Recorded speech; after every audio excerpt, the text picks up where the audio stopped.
JCC Gurukul आप सभी को जोहार अभिनंदन व्यक्त करता है।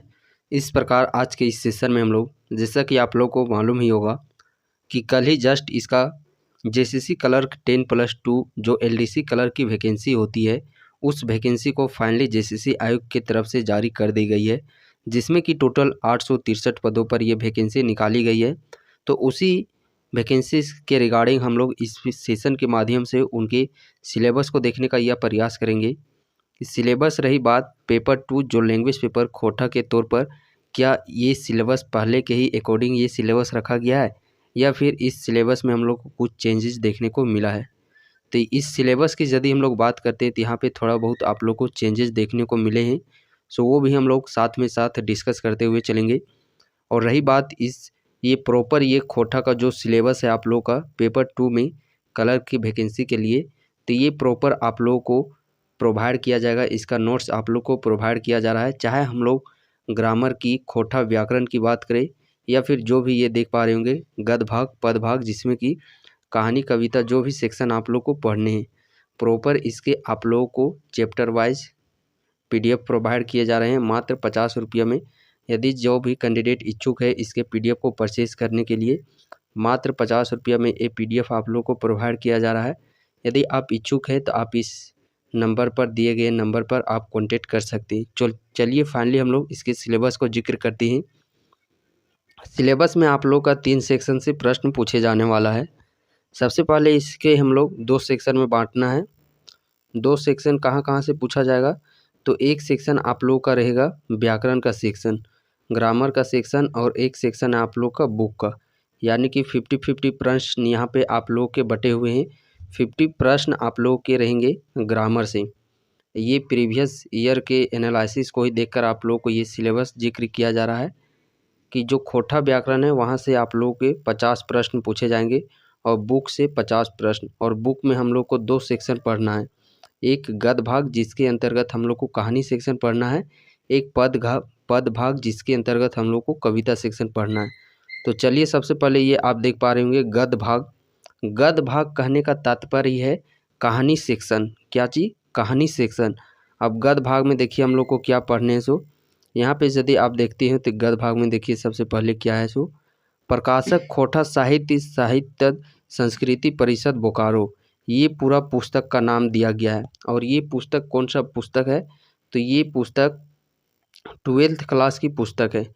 चूँकि जिस लेवल में जो वैकेंसी निकाली जाती है उसी लेवल का बुक आप लोग को पढ़ने के लिए होता है ये लैंग्वेज पेपर में। तो ये आप प्रकाशक खोटा साहित्य संस्कृति परिषद बोकारो, तो ये 12th क्लास की ये बुक है जो कि जेक, यानी कि इसमें यदि हम लोग बात करते हैं तो जो आप लोग का उत्पाद सिपाही में ही जो बुक पढ़ना है मांझो कहानी जिसमें दिया गया है, तो वही मांझो कहानी वाला बुक के हम लोग सभी को कहानी सिर्फ पढ़ने, जो भी 14-15 चैप्टर कहानी दिए हुए हैं उन सभी कहानियों को सिर्फ हम लोगों को पढ़ना है, ना कि उसका हम लोग को कविता सेक्शन भी पढ़ना है। याद रहे इस बुक में गद्य भाग और पद भाग दोनों दिए हुए हैं, लेकिन इस बुक से हम लोग को सिर्फ कहानी सेक्शन को पढ़ना है। जो मांझो कहानी है इस कहानी सेक्शन को पढ़ना है।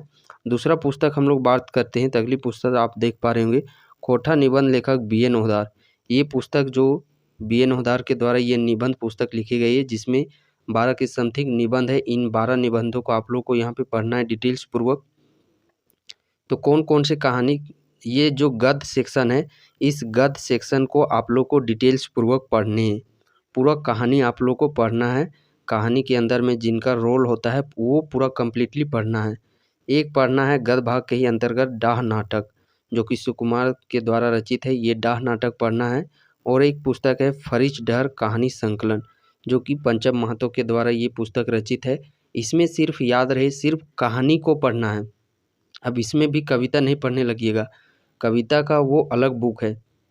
ये भी जो भी आप लोग को 4 बुक देखें तो इन 4 बुक में एक तो आप लोग का डाह नाटक है, इसके अलावा जो 3 है उसमें आप लोग को प्रॉपर पूरा पढ़ना है लाइन बाय लाइन, और इसके सभी कहानी सेक्शन को सिर्फ पढ़ना है।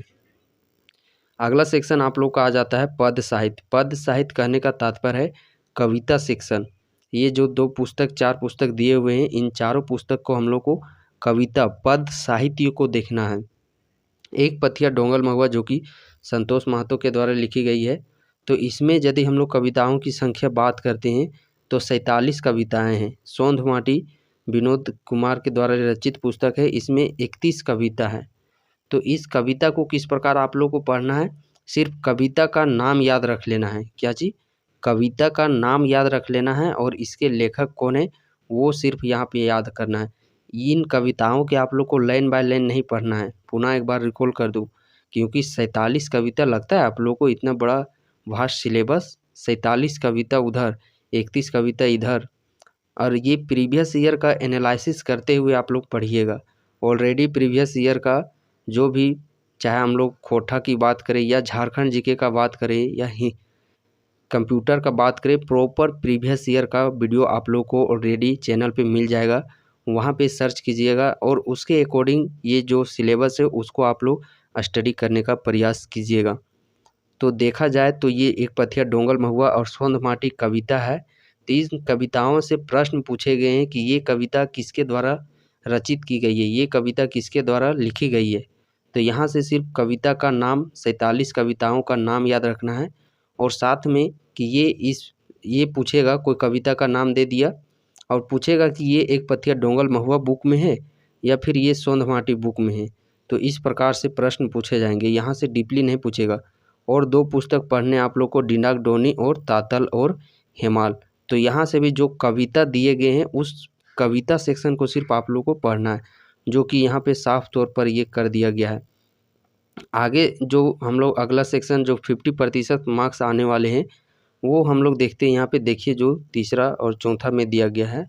तो तीसरा में क्या लिखा गया है, खोटा व्याकरण, जो कि ए.के. झा के द्वारा खोटा साहित्य सदानिक व्याकरण है जिसके राइटर ए.के. झा हैं, उस व्याकरण को आप लोगों को पढ़ना है। इसमें प्रीवियस में देखा गया है कि इसमें प्रॉपर आप लोगों को चैप्टर का नाम दे दिया गया था। जैसे ये खड़िया यहाँ पे देख पा रहे होंगे, तो ये खड़िया का यहाँ पे व्याकरण का सेक्शन जिक्र कर दिया गया है कि आप लोगों को संज्ञा, सर्वनाम, वचन, लिंग, पुरुष, ये सभी आप लोगों को पढ़ने हैं। लेकिन वहीं पे आप देख सकते हैं ये प्रॉपर खोटा का सिलेबस दिया गया है, तो इसमें प्रॉपर इस प्रकार व्याकरण को कोई भी चैप्टर का नाम नहीं दिया गया है। आप देख सकते हैं। तो इसमें आप लोगों को क्या पढ़ना है, देख सकते हैं खोटा व्याकरण में जो सीजीएल का सिलेबस है, संज्ञा, सर्वनाम, लिंग, वचन जो भी है वही सब आप लोगों को पढ़ने हैं। सीजीएल का नहीं, बट हम लोग ये दूसरा सब्जेक्ट के साथ कंपेयर कर सकते हैं क्योंकि ये भी इसी के इक्विवेलेंट है। तो यदि खड़िया में संज्ञा दिया गया है तो खोटा व्याकरण में भी हम लोग को संज्ञा पढ़ना है, सर्वनाम, लिंग, वचन, कारक पढ़ने हैं, साथ ही साथ सजीव निर्जीव पढ़ने हैं, विशेषण पढ़ना है, एक शब्द के बदले अनेक शब्द, विलोम शब्द, उपसर्ग, प्रत्यय, मुहावरा, बुझवैला। यानी कि इसमें देखा जाए तो सीजीएल के कुछ चैप्टर है वह नहीं पढ़ने। जैसे एक नया इंक्लूड किया गया है उनार्थक शब्द, तो उनार्थक शब्द यहाँ पे हम लोग को नहीं पढ़ना है। काल की भी बात करते हैं तो काल भी हम लोग को नहीं पढ़ना है। क्रिया भी हम लोग को नहीं पढ़ना है।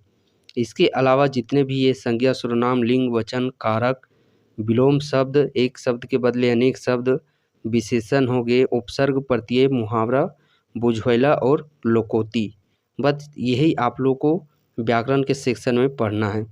निबंध की बात करते हैं जो समसामयिकी विषय पर, तो ये निबंध यहाँ पे दिया गया है, ठीक है, लेकिन ये किस प्रकार का निबंध से प्रश्न पूछा जाएगा।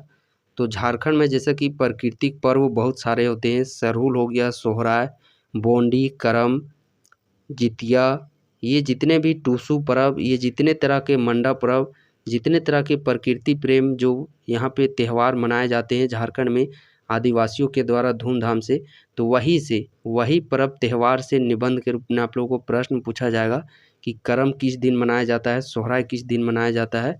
ये आप लोग को यहाँ से पूछा जाएगा निबंध के सेक्शन से।